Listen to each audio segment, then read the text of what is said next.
الحمد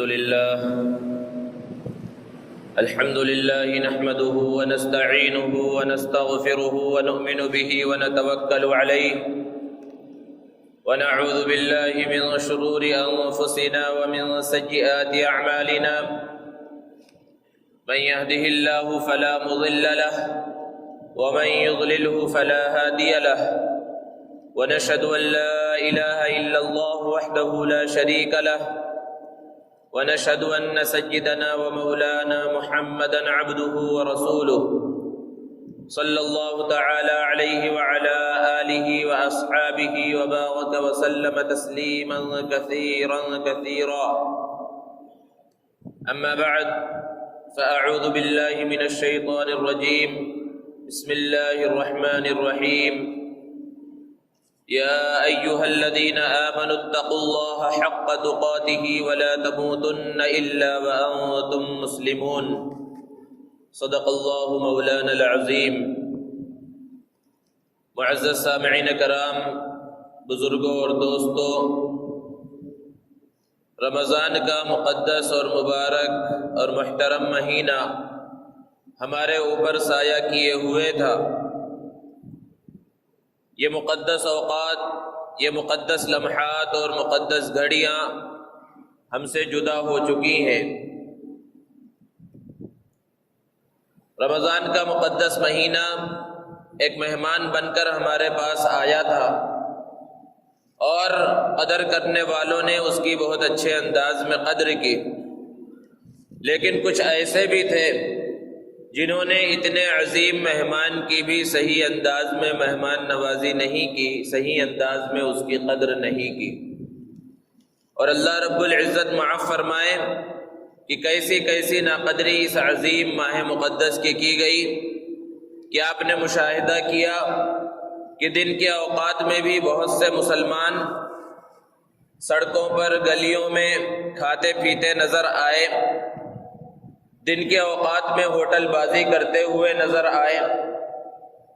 رمضان کا مقدس مہینہ چل رہا ہے پھر بھی نماز کی توفیق انہیں نہیں ہوئی، اور پھر شام میں افطار کی بڑی بڑی پارٹیوں کے اندر وہ بڑے روزے دار بن کر شریک بھی ہوتے رہے اور افطار کے مزے بھی اڑاتے رہے. اور پھر اس کے بعد جب عشاء کی نماز کا وقت آ گیا، حفاظ کے اندر ایک جوش ہے، وہ مسجدوں کی طرف رواں دواں ہے، مصلیوں کے اندر ایک جوش ہے، وہ مسجدوں کی طرف آ رہے ہیں قرآن مجید کی تلاوت سننے کے واسطے. اور مساجد میں عشاء کی نماز کے بعد تراویح کا انتظام ہے، لمبی لمبی قرأتیں پڑھی جا رہی ہیں، سنی جا رہی ہیں. ایسے وقت میں بہت سے وہ جو روزے دار تھے اور جو روزے دار نہیں تھے ان کا تو پوچھنا ہی کیا کہ ان اوقات کو چھوڑ کر مسجد میں آنے کے بجائے وہ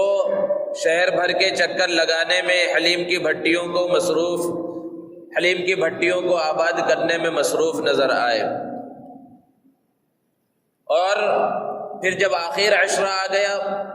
جو سب سے مقدس اور قیمتی عشرہ تھا اور جس کے اندر اللہ رب العزت نے شب قدر جیسی عظیم رات کو رکھا،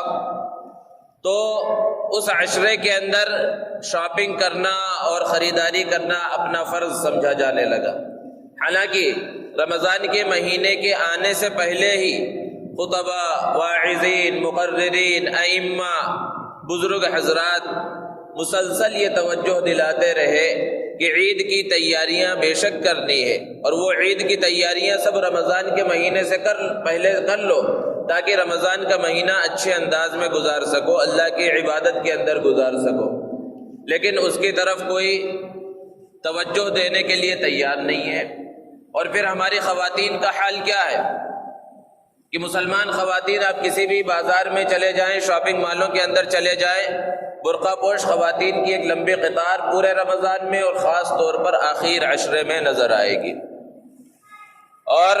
یہ جو اخبارات والے ہیں یا ٹی وی چینل والے ہیں، ان کو تو مرچ مسالہ چاہیے. بہت سو نے ایسی تصاویر شائع کی برقع پوش خواتین کی، بلکہ ویڈیوز بھی جاری کی سوشل میڈیا کے اندر کہ ابھی افطار کا وقت نہیں ہوا، ابھی سائرن نہیں بجا، اور مکہ مسجد کے آس پاس کے علاقے میں جو شاپنگ ہو رہی ہے وہاں پر خواتین مرچی بھجیے کی منڈیوں پہ کھڑے ہو کر اس وقت میں جبکہ ابھی روزے کا وقت چل رہا ہے باقاعدہ کھا رہی ہیں، لوگ اس کی ویڈیو بنا کر سوشل میڈیا پر ڈال رہے ہیں، صرف اور صرف مقصد ہے اسلام کو بدنام کرنا۔ اگر کسی وجہ سے روزہ نہیں بھی رکھا ہے تب بھی اس بات کی اجازت نہیں ہے کہ یوں ہی کھلے عام کھایا جائے، اور ان کے ساتھ جو مرد حضرات ہیں وہ یوں ہی خاموش دیکھ رہے ہیں، بلکہ بسا اوقات وہ بھی اسی طرح کھانے پینے میں مشغول ہیں جبکہ ابھی افطار کا وقت نہیں ہوا ہے۔ کیا یہ سب رمضان کی ناقدری نہیں ہے؟ اور پھر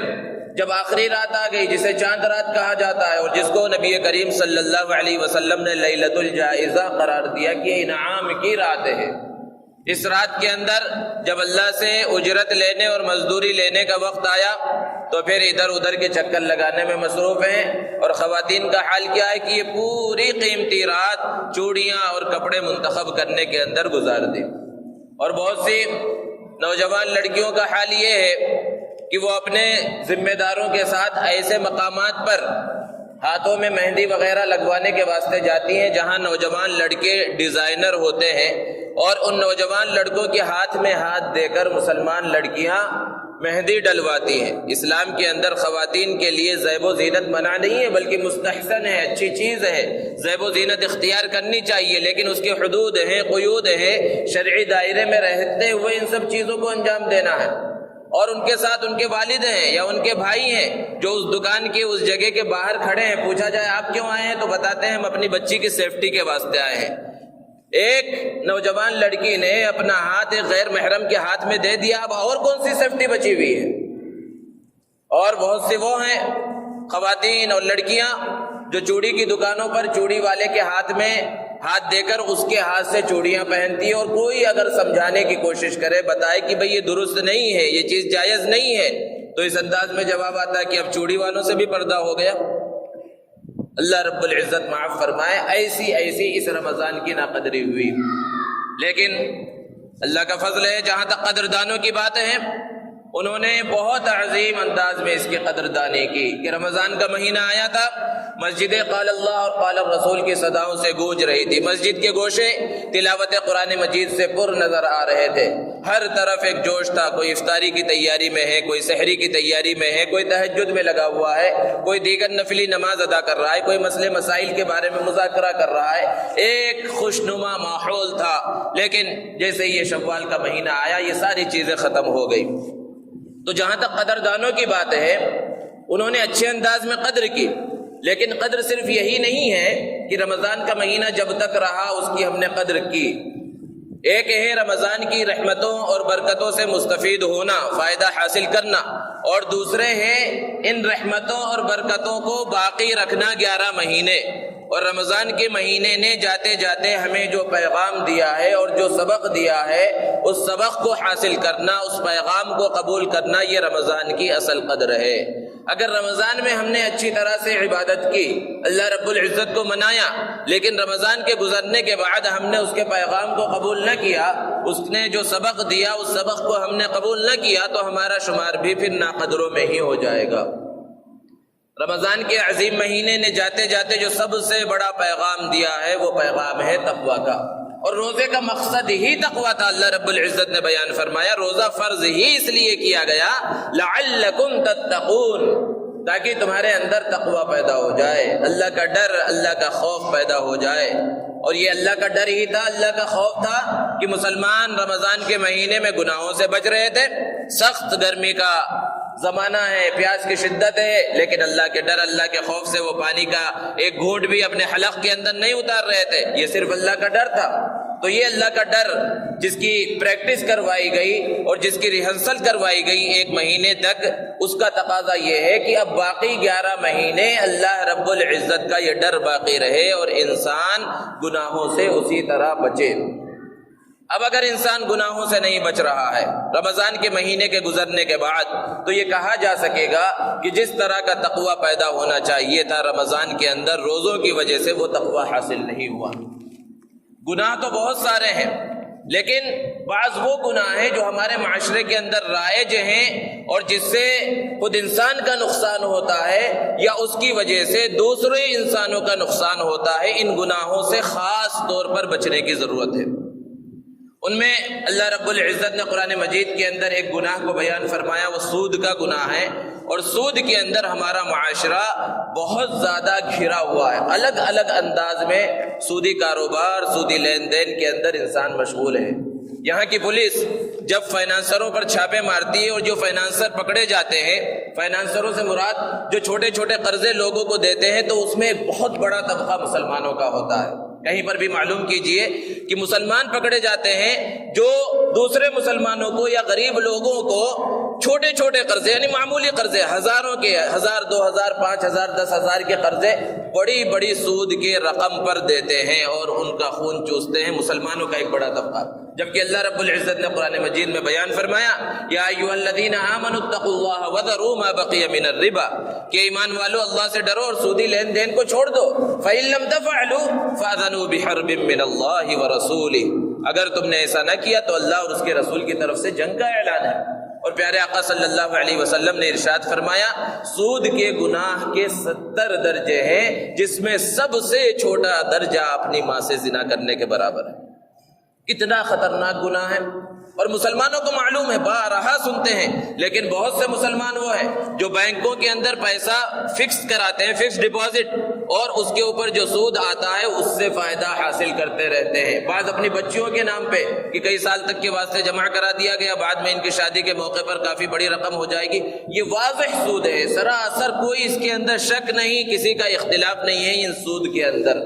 لیکن مسلمان اس کے اندر مشغول ہے، اس کو ذرہ برابر برا نہیں سمجھتا، بلکہ ایک دوسرے کو ترغیب دی جاتی ہے، بھائی تمہاری 2 بچیاں ہیں، تمہاری 4 بچیاں ہیں، ان کے نام پر 2 لاکھ 4 لاکھ روپے بینک کے اندر جمع کرا دو۔ یہ مشورہ تجارت کا نہیں دیا جاتا، جو نبی صلی اللہ علیہ وسلم کی سنت ہے کہ بھائی تمہارے پاس پیسے ہیں، کچھ سرمایہ ہے، اچھی تجارت کے اندر لگاؤ، اچھے انداز میں محنت کرو، تجارت کرو، اس کے اندر نفع ہوگا، وہ نہیں کہا جاتا، ایک غلط چیز کا مشورہ دیا جاتا ہے۔ تو یہ سود کا گناہ ہے، اس سے بچنے کی ضرورت ہے۔ اور دوسرا گناہ جوا، آج قمار خانوں اور جوئے خانوں کے اندر جائیں گے تو مسلمان نوجوانوں کی ایک بڑی تعداد وہاں پر مل جائے گی، اور بہت سے مسلمان ہیں جو تھوڑا تھوڑا ہی کماتے ہیں، محنت سے اپنے خون پسینے کی کمائی ان کی ہوتی ہے، لیکن ایک امید کے اندر کہ ہماری لاٹری لگ جائے گی، لاٹری پر لاٹری خریدتے رہتے ہیں اور اپنی گاڑی کمائی کو اس جگہ پر خرچ کر دیتے ہیں۔ جوئے بازی سے اللہ رب العزت نے واضح انداز میں قرآن مجید میں منع فرمایا۔ اور ایک تیسرا گناہ جس کو اللہ رب العزت نے وضاحت کے ساتھ قرآن مجید میں منع فرمایا، وہ اسراف ہے، فضول خرچی ہے۔ ارشاد فرمایا وَلَا تُبَذِّرْ تَبْذِيرًا، کہ فضول خرچی مت کرو۔ اور آج مسلمان معاشرہ کس انداز میں فضول خرچی کے اندر مشغول ہے۔ شادیاں تو چھوڑیے، وہ تو فضول خرچی کا ایک اڈا ہے، وہ سب سے بڑی چیز ہے، وہاں جتنی فضول خرچی کی جاتی ہے اس کا تو اندازہ تصور نہیں ہے۔ اس شادی کے علاوہ جو چھوٹی موٹی تقاریب ہوتی ہیں، چھوٹی موٹی کوئی چیز ہوتی ہے، اس کے اندر کتنا لاکھوں روپیہ اور کتنا پیسہ مسلمان خرچ کر دیتا ہے، اور اس کا اندازہ اور تصور تک نہیں ہوتا، اور اس کے بارے میں ذرہ برابر احساس نہیں ہوتا۔ وہیں کہیں نیک کام پر خرچ کرنے کا موقع آ جائے تو 10 روپے مشکل سے جیب سے نکلتے ہیں۔ تو یہ حال ہو گیا ہے فضول خرچی کے اندر ہمارا، اور اس سے اللہ رب العزت نے واضح انداز میں منع فرمایا ہے، قرآن مجید کے اندر اس سے روکا گیا ہے۔ اور یہ ساری چیزیں مسلمانوں کو معلوم ہے، بارہا سنتے رہتے ہیں، لیکن اس کی طرف توجہ نہیں ہوتی۔ اسی طرح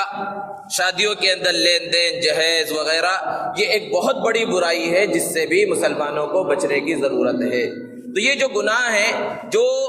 ایسے گناہ ہیں جس سے خود انسان کا نقصان ہوتا ہے، اور بعض وہ گناہ ہیں جس سے دوسروں کے اوپر بھی اثر پڑتا ہے، جیسے کہ شادی کے اندر اس طرح کے مطالبات کر دیے جائیں، جہیز کا، جوڑے کی رقم کا، تو اس سے خود اپنے اوپر تو ظلم ہے، یہ سامنے والے کے اوپر بھی ظلم ہے۔ اور یہی وجہ ہے کہ صرف متحدہ آندھرا پردیش یعنی تلنگانہ اور آندھرا پردیش کا جو سروے کیا گیا، ایک بہت بڑا طبقہ ہے مسلمان خواتین کا، لڑکیوں کا، جن کی عمر 30 سال سے زیادہ ہو چکی ہے، شادی کی عمر ہو چکی، اور اچھی خاصی پڑھی لکھی ہے، خوبصورت بھی ہیں، ساری چیزیں جو ایک آدمی چاہتا ہے کہ شادی کے واسطے ایسی لڑکی چاہیے، سب کچھ موجود ہے، موجود نہیں ہے ان کے پاس، تو صرف بھیک موجود نہیں ہے ان کو دینے کے واسطے، صرف پیسہ موجود نہیں ہے، صرف وہ مالدار نہیں ہے، اس وجہ سے وہ شادی سے محروم ہیں، اور اس کی وجہ سے پھر ارتداد کے واقعات پیش آتے ہیں، وہ غیر مسلموں کے ساتھ جانے پر مجبور ہو جاتی ہیں۔ اور اس کے ذمہ دار کون ہیں؟ مسلمان ذمہ دار نہیں ہے؟ کبھی کبھی ہم سنتے ہیں ان واقعات کو کہ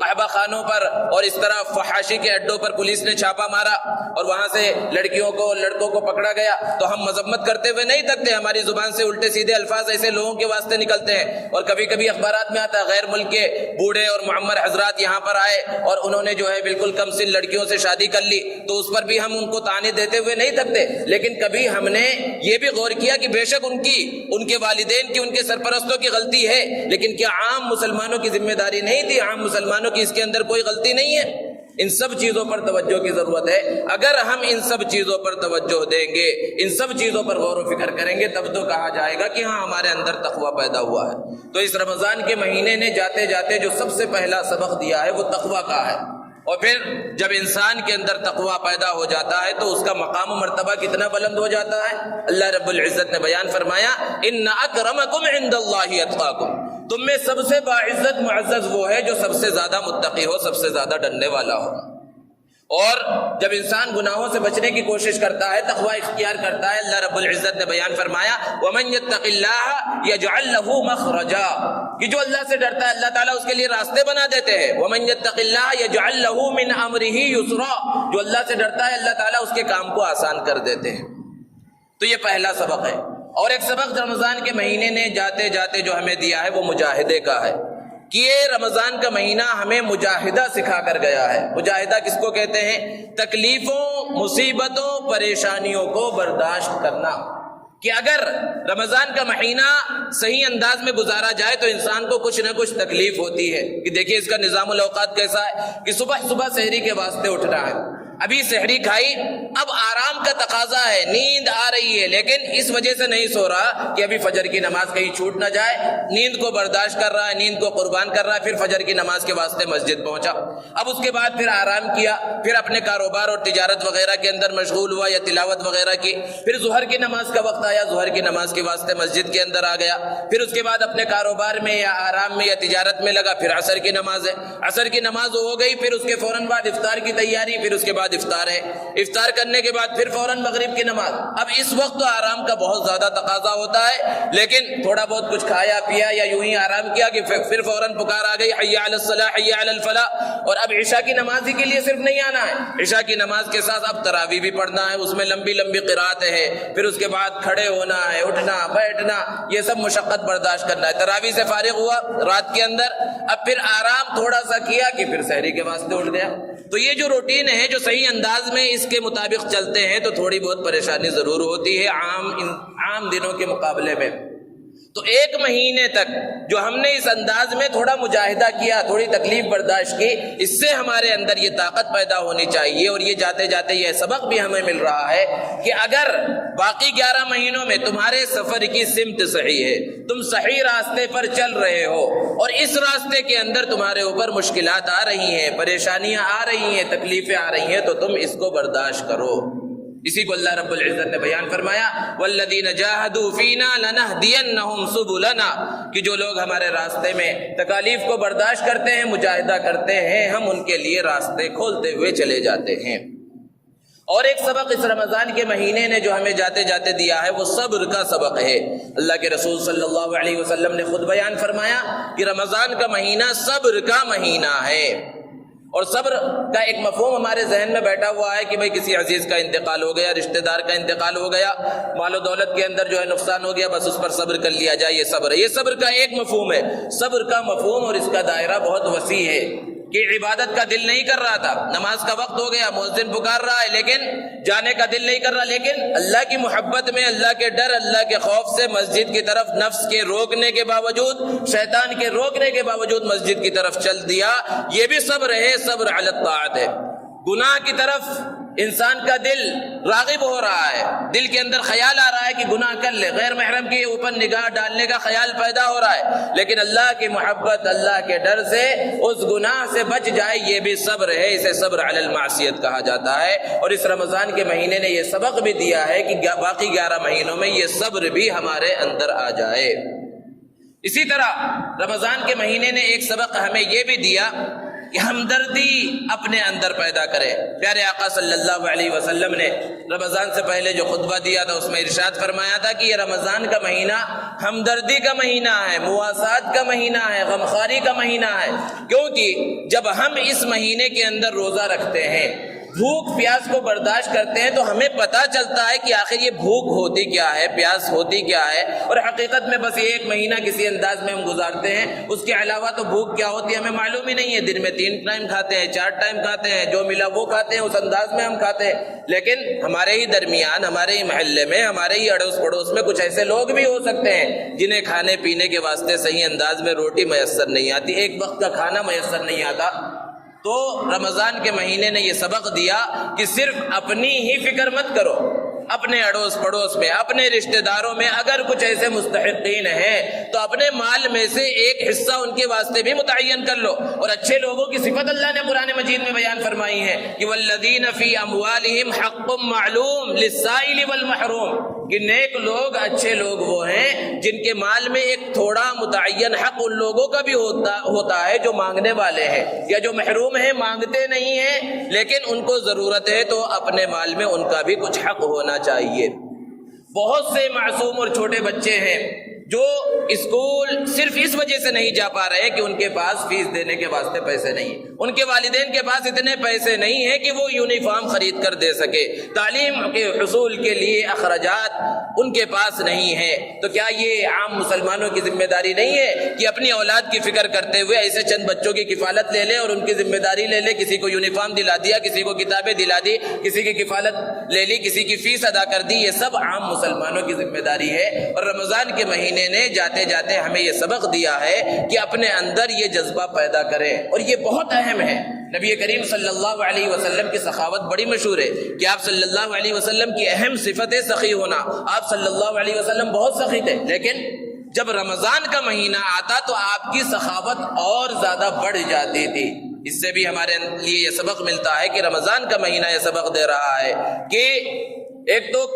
غریبوں کو، فقیروں کو حقیر نہ سمجھا جائے، ان کا خیال رکھا جائے، ان کی ضروریات کو پورا کیا جائے۔ یہ ایک اہم سبق ہے جو رمضان نے ہمیں دیا ہے۔ اسی طرح رمضان کا ایک سبق ہے اخلاص کا، کہ رمضان کے اندر جو روزے رکھتے ہیں اس کے اندر اخلاص ہوتا ہے کہ کسی کو پتہ نہیں چلتا ہم روزہ ہے یا نہیں ہے۔ کوئی انسان پانی پی لے، سامنے والے کو، اللہ کے علاوہ کسی کو پتہ نہیں چلے گا، وہ روزے سے نہ رہے تب بھی لوگوں سے کہہ دے میں روزے سے ہوں۔ تو روزہ خالص اللہ کے لیے، جیسا کہ خود اللہ رب العزت نے حدیث قدسی میں بیان فرمایا الصوم لی، روزہ میرے واسطے، وانا اجزی بھی، اور اس کا بدلہ بھی میں ہی دوں گا۔ تو یہ اخلاص کا سبق ملا ہے کہ باقی 11 مہینوں میں ہر عمل کے اندر ہم اخلاص پیدا کر لیں، جو عمل بھی کرے خالص اللہ کے واسطے کرے، کسی کو دکھلانے کے واسطے، کسی کی تعریف کی سننے کے واسطے نہ کرے کہ ہم یہ کام کریں گے تاکہ فلاں ہماری تعریف کرے، فلاں ہماری تعریف کرے، ہمارے والدین، ہمارے اساتذہ تعریف کریں، اس کی امید بالکل نہ ہو۔ بس اللہ رب العزت اس کی جزا، اس کا بدلہ دینے والے ہیں، بس یہ امید ہونی چاہیے۔ رمضان کے مہینے نے جاتے جاتے یہ ایک بڑا اور اہم سبق ہمیں دیا ہے۔ اسی طرح رمضان کے مہینے نے ہمیں یہ سبق بھی دیا ہے کہ اپنے اوقات کی ہم قدر کریں، اپنا ایک نظام الاوقات بنا لے، کیونکہ رمضان کے اندر بھی نظام الاوقات ہم نہیں بناتے، پھر بھی خود بخود ایک نظام الاوقات بن جاتا ہے کہ وقت وقت پر عبادتیں کرنا ہے اور مختلف چیزوں کو انجام دینا ہے۔ تو وقت تو بہت قیمتی چیز ہے، وقت کے بارے میں کہا جاتا ہے الوقت اثمن من الذهب، کہ وقت تو سونے سے بھی زیادہ قیمتی چیز ہے، کہ سونے کو انسان بہت اچھی چیز سمجھتا ہے، بہت قیمتی چیز سمجھتا ہے، یہ وقت ہے اس سے بھی زیادہ قیمتی چیز ہے۔ تو ان اوقات کی پابندی ہمارے اندر آ جائے، وقت کو یوں ہی برباد نہ کیا جائے، یوں ہی آوارہ گردی کے اندر، مٹر گشتیوں کے اندر وقت کو برباد نہ کیا جائے۔ رمضان کا مہینہ ہمیں یہ بھی سبق دیتا ہے۔ اسی طرح ایک بڑا سبق جو رمضان کا مہینہ جاتے جاتے ہمیں دے کر گیا ہے، وہ سبق ہے نماز کی پابندی کا اور مسجدوں کو آباد کرنے کا، کہ جب رمضان کا مہینہ آیا تھا مسجدیں آباد ہو گئی، ہر نماز کے اندر جمعہ کی نماز کا گمان ہونے لگا کہ یہ جمعہ کی نماز ہے، اتنا بڑا مجمع ہے۔ اور جیسے ہی رمضان کا مہینہ ختم ہوا، آپ اندازہ کر سکتے ہیں، مشاہدہ کر سکتے ہیں کہ نمازوں کا حال کیا ہے، کہ صفیں کم ہو گئی، ختم ہو گئی، 1 2 صف 3 صف کے اوپر بات آ گئی ہے۔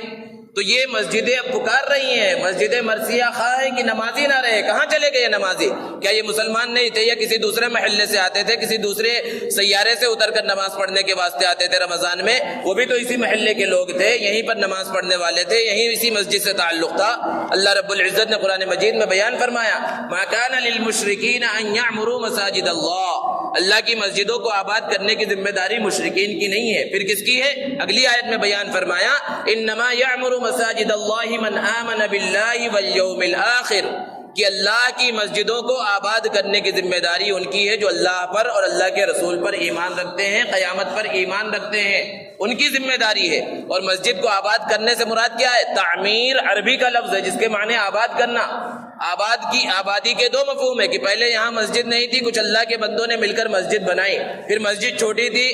ضرورت محسوس ہوئی کہ مسجد کو بڑی کیا جائے، اس کو منہدم کر کے ایک بڑی مسجد بنائی گئی، یہ ایک تعمیر ہے۔ لیکن اصل تعمیر یہ نہیں ہے کہ عمارت بنا دی جائے، عمارت اچھی سے اچھی اور شاندار سے شاندار بنا دی گئی، لیکن اگر اس میں نمازی ہی نہیں آ رہے ہیں تو پھر مسجد کی تعمیر ہی نہیں ہوئی، مسجد کی آبادی ہوئی ہی نہیں۔ اصل تعمیر یہ ہے کہ مسجدوں کو بھر دیا جائے، نمازوں سے پر کر دیا جائے، اور یہ کس کی ذمہ داری ہے؟ مسجد کے اڑوس پڑوس میں رہنے والے، محلے میں رہنے والے ہر مسلمان کی ذمہ داری ہے کہ وہ مسجد کو آباد کریں۔ پورے قرآن مجید میں احادیث کا ذخیرہ اٹھا کر دیکھ لیجئے، کہیں پر یہ نہیں فرمایا گیا کہ رمضان کے اندر تم نماز پڑھو گے تو کامیابی ہے اور رمضان کے علاوہ نمازوں کے اندر کامیابی نہیں ہے۔ جس طرح رمضان کے مہینے میں نماز فرض ہے، اسی طرح باقی 11 مہینے، ہر مہینے کے ہر دن اور رات میں نماز فرض ہے۔ اور نماز اہم العبادت ہے کہ کھڑے ہو کر نہیں پڑھ سکتا تو حکم ہے بیٹھ کر پڑھے، بیٹھ کر بھی نہیں پڑھ سکتا تب بھی معاف نہیں ہے، حکم ہے لیٹ کر پڑھ لے۔ رکوع سجدے کی طاقت نہیں ہے تو کہا گیا کہ اشارے سے نماز پڑھ لے۔ وضو کرنے کی طاقت نہیں ہے، تیمم سے نماز پڑھ لے، لیکن نماز معاف نہیں ہے۔ لیکن ہمارا حال کیا ہے؟ کس طرح ہم اللہ کے اس حکم کو توڑ دیتے ہیں، کس طرح اللہ کے اس حکم کو ہم نے بھلا دیا ہے۔ اگر اسی طرح ہماری زندگی چلتی رہی کہ رمضان کے اندر تو ہم نمازوں کی پابندی کر لیں اور رمضان کے جانے کے بعد نمازوں کو یوں ہی چھوڑ دیں اور نمازوں کی پابندی نہ کریں، تو رمضان کے ناقدروں کے اندر ہی ہمارا شمار ہوگا اور رمضان کی قدر کرنے والے ہم شمار نہیں کیے جائیں گے۔ قرآن مجید میں اللہ رب العزت نے بیان فرمایا فویل للمصلین، کہ ان نمازیوں کے واسطے ہلاکت اور بربادی ہے، الذین هم عن صلاتهم ساہون، جو نماز سے غفلت برتتے ہیں۔ پہلے بھی آ چکی ہے یہ بات کہ یعنی نماز پڑھتے ہیں لیکن صحیح انداز میں نہیں پڑھتے، وقت پر نہیں پڑھتے، ان کے لیے اللہ رب العزت نے اتنی خطرناک، اتنی سخت وعید بیان فرمائی۔ تو جو لوگ سرے سے نماز ہی نہیں پڑھتے ان کا انجام کیا ہوگا؟ جیسا کہ آپ نے سنا قرآن مجید کے اندر اللہ نے فرمایا کہ جب جہنمی جہنم میں چلے جائیں گے تو ان سے ایک سوال ہوگا ما سلککم فی سقر، اس جہنم کے گڑھے میں تم کیوں پہنچے؟ تو وہ کئی جواب دیں گے لیکن سب سے پہلا جواب ہوگا لم نک من المصلین، ہم نماز نہیں پڑھتے تھے اس لیے ہمیں جہنم کے گڑھے کے اندر ڈال دیا گیا۔ اب کوئی انسان غور کرے اور بتائے کہ جو ہم رمضان میں نماز پڑھ رہے تھے، اپنی تجارت، اپنے کاروبار، اپنی ملازمت کو چھوڑ کر مسجدوں میں آ رہے تھے، کیا یہ 15-20 منٹ نکالنے کی وجہ سے ہماری تجارت میں کچھ نقصان ہوا تھا؟ رمضان کے اندر جو نماز پڑھ رہے تھے تو کام کو چھوڑ کر ہی آ رہے تھے۔ اب جو لوگ بہانہ بناتے ہیں بھائی دکان ہے، تجارت ہے، ملازمت ہے، الا ہے، فلاں ہے، جس کی وجہ سے ہم نماز نہیں پڑھ رہے، رمضان میں جو نماز پڑھ رہے تھے کیا یہ 15-20 منٹ ایک نماز کے واسطے نکالنے کی وجہ سے ہمارا کچھ نقصان ہو گیا تھا؟ قسم خدا کی ذرہ برابر کسی کا نقصان نہیں ہوا، بلکہ نمازوں کی وجہ سے فائدہ ہوا ہوگا، برکت بھی ہوگی۔ تو کیا رمضان کے علاوہ ہم نماز کے واسطے آئیں گے، اللہ کو یاد کرنے کے واسطے آئیں گے، اللہ کے سامنے سر جھکائیں گے تو ہماری تجارت میں نقصان ہوگا، کاروبار میں نقصان ہوگا، ملازمت میں نقصان ہوگا؟ کسی چیز میں نقصان نہیں ہوگا۔ ہاں، نقصان اس وقت ہوگا جب اللہ کے احکام کو چھوڑ دیا جائے، نمازیں نہ پڑھی جائیں، اللہ کو یاد نہ کیا جائے، تو نقصان اس وقت ہوگا۔ اسی لیے کسی نے کہا کہ نمازیوں کے 6 قسمیں ہیں، ہے تو مزاحیہ انداز میں لیکن حقیقت یہی ہے کہ اصلی، فصلی، نقلی، 8 کھاٹ 360، یہ 6 قسمیں ہیں نمازیوں کی۔ ایک ہے اصلی نمازی کہ وہ رمضان ہو، غیر رمضان ہو، فجر کی نماز ہو کہ جمعہ کی نماز ہو، کوئی سی بھی نماز ہو، وہ نماز کی پابندی کرتا ہے، یہ ہے اصلی نمازی۔ وہ موسم کو نہیں دیکھتا، زمانے کو نہیں دیکھتا، مقدس رات کو نہیں دیکھتا، مقدس ایام کو نہیں دیکھتا، وہ دیکھتا ہے کہ بس 5 وقت نماز پڑھنا فرض ہے، مجھے 5 وقت نماز ادا کرنی ہے، یہ تو اصلی نمازی ہے اور یہی سب سے کامیاب نمازی ہے۔ اور دوسرا ہے نقلی نمازی۔ نماز پڑھنے کا ارادہ نہیں تھا، کسی کے ساتھ مسجد کے سامنے سے گزر رہا تھا، اب اس کے دوست کو نماز پڑھنا تھا، اس نے کہا بھائی میں نماز پڑھ کے آتا ہوں۔ اب اس کو شرمندگی محسوس ہوئی کہ بھائی میں بھی تو مسلمان ہوں، میں بھی کلمہ پڑھنے والا ہوں، اس کو کہوں گا ہاں تو جا کے پڑھ کے آ، میں یہاں پر کھڑا رہوں گا۔ تو اب دیکھا دیکھی دل نہیں کر رہا تھا، دل نہیں مان رہا تھا نماز پڑھنے کے واسطے، لیکن دیکھا دیکھی آ گیا، نماز پڑھ لیا تو یہ نقل کرنے والا ہے، ثواب اسے بھی مل جائے گا، فرضیت اس کی بھی ادا ہو جائے گی، لیکن یہ اصلی نمازی نہیں ہے، نقلی نمازی ہے۔ اور تیسری قسم ہے نمازیوں کی فصلی نمازی، فصل کے معنی موسم، موسمی نمازی، جیسے برسات کے موسم میں میڈک نکلتے ہیں، بالکل اسی طرح رمضان کے اندر نمازی نظر آتے ہیں کہ رمضان کو ایک موسم سمجھ لیا کہ یہ نماز پڑھنے کا موسم ہے، جمعہ کے دن کو یہ سمجھ لیا کہ آج کے دن صرف نماز پڑھنی ہے، اور اس کے اندر آ گئے، نماز پڑھ لیا، اور پھر اس کے بعد غائب، پھر رمضانی نمازی۔ بعض تو فخر سے کہتے ہیں ارے بھائی نماز پڑھنے چلو، ارے بھائی ہم تو رمضانی نمازی ہیں، یعنی خود کہہ رہے ہیں ہم موسمی نمازی ہیں، ہم اصلی نمازی نہیں ہیں۔ اور ایک نمازی کی قسم ہے 8، یعنی وہ جمعہ نماز پڑھتے ہیں، یعنی 8 دن پہ نماز پڑھتے ہیں، باقی نماز کی کوئی فکر نہیں ہے، اور جمعے کی نماز پڑھ کر سمجھتے ہیں ہم نے بہت بڑا فریضہ انجام دے دیا ہے، بس یہ کافی ہے، اور سارے نمازوں کی طرف سے کفارہ ہو گیا، بڑی نماز ہم نے پڑھ لی، اور بیچارے جو روز 5 وقت کی نماز پڑھ رہے ہیں وہ چھوٹی چھوٹی نماز پڑھ رہے ہیں۔ اور 5ویں قسم ہے کھاٹ۔ کھاٹ ہندی کا لفظ ہے جس کے معنی چارپائی کے ہیں، یعنی جب